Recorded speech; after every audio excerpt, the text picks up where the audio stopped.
बिस्मिल्लाहिर्रहमानिर्रहीम। मुअज़्ज़ज़ नाज़रीन, अस्सलाम वालेकुम। नाज़रीन, मुसलमानों की तारीख़ फतूहात की एक ऐसी दास्तान है जहाँ दुनिया के हर कोने में कोई ना कोई मुसलमान फ़ातेह इस्लामी परचम गाड़ कर इस्लामी सल्तनत की बुनियाद रखता नज़र आता है। और हमारी आज की वीडियो का मौजू भी तारीख़ में कायम होने वाली 10 बड़ी मुस्लिम सल्तनतें या खिलाफतें हैं। मगर वीडियो में आगे बढ़ने से पहले अगर आप हमारे चैनल पर नए हैं तो बराए मेहरबानी हमारा चैनल info@ali सब्सक्राइब करें, जहां आपको बिलखसूस इस्लामिक हिस्ट्री और बिलअमूम दुनिया भर की मुनफरद मालूमात पर मबनी वीडियोज़ मिलती रहेंगी। नंबर 1, खिलाफत राशिदा। नाज़रीन, आका नामदार फ़ख्र मौजूदात इमामुल अंबिया जनाब मोहम्मद रसूलुल्लाह सल्लल्लाहु अलैहि वसल्लम के विसाल के बाद हज़रत अबू बकर सदीक़ रज़ी अल्लाह तआला अन्हो, हज़रत उमर फ़ारूक रज़ी अल्लाह तआला अन्हो, हज़रत उस्मान गनी रज़ी अल्लाह तआला अन्हो, हज़रत अली करमुल्लाह वजहुल करीम और इमाम हसन मुजतबा अलैहिस्सलाम का अहद खिलाफत राशिदा कहलाता है। इस अहद की मजमूई मुद्दत 30 साल है, जिसमें अबू बकर सदीक़ रज़ी अल्लाह तआला अन्हो अव्वलीन और हज़रत अली करमुल्लाह वजहुल करीम आखिरी खलीफा हैं। इमाम हसन मुजतबा अलैहिस्सलाम की खिलाफत के 6 माह खिलाफत अली करमुल्लाह वजहुल करीम में शुमार होते हैं, जैसा कि जमहूर इस्लाफ की राय है। इस अहद की नुमाया तरीन खसूसियत ये थी कि यह कुरान और सुन्नत की बुनियाद पर कायम निज़ाम हुकूमत था। नाज़रीन, हज़रत उमर रज़ी अल्लाह तआला अन्हो का दौर खिलाफत राशिदा के अरूज का ज़माना था और 22 लाख मुरबा मील के इलाके पर इस्लामी परचम लहराया जाता था, जो उस दौर की सबसे बड़ी इस्लामी सल्तनत थी। नंबर 2, अमवी सल्तनत। नाज़रीन, बनु उमैया कुरैश का एक मुमताज़ और दौलतमंद कबीला था। उसी ख़ानदान ने खिलाफत राशिदा के बाद तकरीबन एक सदी तक मलूकियत संभाली और इस्लामी फतूहात को बामे अरूज पर पहुँचाया। खिलाफत अमविया की सरहदें एक तरफ चीन और दूसरी तरफ स्पेन तक फैली हुई थीं। अलबत्ता मरकज़ी खिलाफत के ख़ात्मे के बावजूद उस ख़ानदान का एक शहज़ादा अब्दुर्रहमान अद-दाखिल स्पेन में हुकूमत कायम करने में कामयाब हुआ, जहाँ 1492 तक अमवी सल्तनत कायम रही। नंबर 3, खिलाफत अब्बासिया। नाज़रीन, खिलाफत राशिदा के ख़ात्मे के बाद अरबों की कायम करदा 2 अजीम तरीन सल्तनतों में से दूसरी सल्तनत खिलाफत अब्बासिया है। ख़ानदान अब्बासिया के 2 भाइयों अल-सफ़ा और अबू जाफ़र अल-मंसूर ने खिलाफत कायम की, जिसका क़याम 750 ईस्वी बमुताबिक 132 हिजरी में अमल में आया और 1258 ईस्वी बमुताबिक 656 हिजरी में उसका ख़ात्मा हो गया। ये खिलाफत एक तहरीक के ज़रिए कायम हुई जो बनु उमैया के ख़िलाफ़ थी। तहरीक ने एक अरसे तक अपने मकासद के हसूल के लिए जदोजहद की और बिलाखिर बनु उमैया को शिकस्त देने के बाद बरसरे इक़्तिदार आ गई। नंबर 4, दौलत फ़ातिमिया। नाज़रीन, सल्तनत फ़ातिमिया या खिलाफत फ़ातिमिया खिलाफत अब्बासिया के ख़ात्मे के बाद 297 हिजरी में शुमाली अफ्रीका के शहर तेरवान में कायम हुई। बाज़ मौरखीन के मुताबिक इस सल्तनत का बानी अबैदुल्ला महदी जनाब मोहम्मद रसूलुल्लाह सल्लल्लाहु अलैहि वसल्लम की साहबजादी सैयदा फ़ातिमा ज़हरा रज़ी अल्लाह तआला अन्हा की औलाद में से था। नाज़रीन, इसीलिए इसे सल्तनत फ़ातिमिया कहा जाता है। अबैदुल्ला तारीख़ में महदी के लक़ब से मशहूर हुए। नंबर 5, अयूबी सल्तनत। नाज़रीन, अयूबी सल्तनत या सल्तनत अल-अयूब कुर्द नस्ल के मुस्लिम ख़ानदान की हुकूमत थी, जिसने 12वीं और 13वीं सदी में मिस्र, शाम, यमन, दियार बाकर, मक्का मुकरमा, हिजाज़ मुक़द्दस और शुमाली इराक़ पर हुकूमत की। अयूबी सल्तनत के बानी सुल्तान सलाहुद्दीन अयूबी थे, जिनके चचा शेरको ने जंगी सुल्तान नूरुद्दीन जंगी के सिपहसालार की हैसियत से 1169 ईस्वी में मिस्र फ़तह किया था। उस सल्तनत का नाम शेरको के भाई और सलाहुद्दीन अयूबी के वालिद नजमुद्दीन अयूब के नाम पर अयूबी सल्तनत पड़ा। सुल्तान सलाहुद्दीन अयूबी ने मिस्र में फ़ातिमी सल्तनत का ख़ात्मा किया और 1174 ईस्वी में नूरुद्दीन के इंतकाल के बाद दमिश्क पर कब्ज़ा करके शाम को भी अपनी कलमरो में शामिल कर लिया।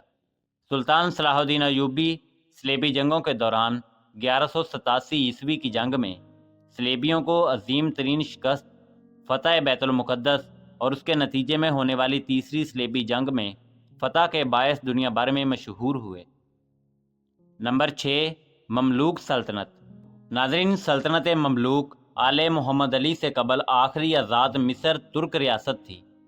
مملوک قرون وسطیٰ میں مسلم خلفاء اور ایوبی سلاطین کے خدمات انجام دینے والے مسلم سپاہی تھے۔ وقت کے ساتھ ساتھ وہ زبردست عسکری قوت بن گئے اور ایک سے زیادہ مرتبہ حکومت بھی حاصل کی، جن میں طاقتور ترین مصر میں 1250 عیسوی سے 1517 عیسوی تک قائم مملوک سلطنت تھی۔ 1206 عیسوی میں ہندوستان میں مسلم افواج کے مملوک کمانڈر قطب الدین ایبک خود کو سلطان قرار دیتے ہوئے پہلے آزاد سلطان ہند بن گئے اور خاندان غلامہ کی بادشاہت کی بنیاد رکھی، جو 1290 عیسوی تک قائم رہی۔ نمبر 7، تیموری سلطنت۔ ناظرین، تاریخ میں دو سلطنتیں تیموری سلطنت کہلاتی ہیں، جن میں سے پہلی امیر تیمور نے وسط ایشیا اور ایران میں تیموری سلطنت کے نام سے قائم کی، جبکہ دوسری ظہیر الدین بابر نے ہندوستان میں سلطنت مغلیہ کے نام سے قائم کی۔ اس سلطنت کا بانی امیر تیمور تھا، جس کا چنگیز خان کے خاندان سے قریبی تعلق تھا۔ وہ دریائے جیحوں کے شمالی کنارے پر واقع شہر سبز میں 1336 عیسوی میں پیدا ہوا۔ وہ ایک اچھا سپاہی اور بے مثل سپہ سالار تھا۔ وہ ترکستان اور موجودہ افغانستان کے بڑے حصے پر قابض ہونے کے بعد سال 1366 عیسوی میں بلخ میں تخت نشین ہوا۔ نمبر 8، سلجوق سلطنت۔ ناظرین، سلجوقی سلطنت 11ویں تا 14ویں صدی عیسوی کے درمیان مشرق وسطیٰ اور وسط ایشیا میں قائم ایک مسلم بادشاہت تھی، جو نسلاً اوغوز ترک تھے۔ مسلم تاریخ میں اسے بہت اہمیت حاصل ہے اور یہ دولت عباسیہ کے خاتمے کے بعد عالم اسلام کو ایک مرکز پر جمع کرنے والی آخری سلطنت تھی۔ اس کی سرحدیں ایک جانب چین سے لے کر بحیرہ متوسط اور دوسری جانب ادن سے لے کر خوارزم و بخارا تک پھیلی ہوئی تھی۔ ان کا عہد تاریخ اسلام کا آخری عہد زری کہلاتا ہے، اسی لیے سلاجقہ کو مسلم تاریخ میں خاص درجہ و مقام حاصل ہے۔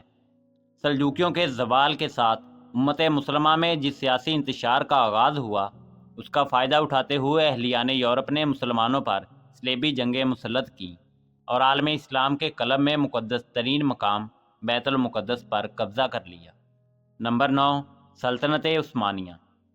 ناظرین، سلطنت عثمانیہ یا خلافت عثمانیہ، جسے عثمانی ترک زبان میں عثمانلی ڈویلٹی یعنی دولت عالیہ عثمانیہ کہا جاتا ہے، سن 1299 عیسوی سے 1922 تک قائم رہنے والی ایک عظیم مسلم سلطنت تھی، جس کے حکمران ترک تھے اور جس کی بنیاد عثمان اول نے رکھی تھی۔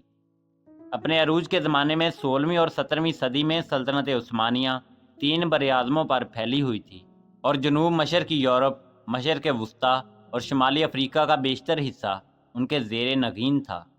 اس عظیم سلطنت کی سرحدیں مغرب میں ابنائے جبرائلٹر، مشرق میں بحیرہ قزوین اور خلیج فارس، اور شمال میں آسٹریا کی سرحدوں سلواکیہ اور کریمیا، موجودہ یوکرائن سے جنوب میں سوڈان، صومالیہ اور یمن تک پھیلی ہوئی تھیں۔ ناظرین، مالدووا، ٹرانسلوانیا اور ولاجیہ کے باج گزار علاقوں کے علاوہ سلطنت عثمانیہ کے 29 صوبے تھے۔ سلطنت عثمانیہ مسلمانوں کی آخری عظیم و شان سلطنت تھی، جس کا خاتمہ 1922 میں ہوا۔ نمبر 10، مغلیہ سلطنت۔ ناظرین، مغلیہ سلطنت 1536 سے 1887 تک برصغیر پر حکومت کرنے والی ایک مسلم سلطنت تھی، جس کی بنیاد ظہیر الدین محمد بابر نے 1526 میں پہلی جنگ پانی پت میں دلی سلطنت کے آخری سلطان ابراہیم لودھی کو شکست دے کر رکھی تھی۔ مغلیہ سلطنت اپنے عروج میں تقریباً پورے برصغیر پر حکومت کرتی تھی، یعنی موجودہ دور کے افغانستان، پاکستان، بھارت اور بنگلہ دیش کے ممالک پر مشتمل خطے پر ان کا دورہ تھا۔ 1857 کی جنگ آزادی کے بعد مغل سلطنت کا خاتمہ ہوا اور برصغیر پر انگریز قابض ہو گئے۔ ناظرین، اسی امید کے ساتھ اجازت دیجیے کہ آپ کو ہماری ویڈیو پسند آئی ہوگی۔ ملتے ہیں بہت جلد ایک نئی تاریخی، تحقیقی اور معلوماتی ویڈیو کے ساتھ۔ دیکھتے رہیے info@ali۔ اللہ رب العزت آپ کا حامی و ناصر ہو۔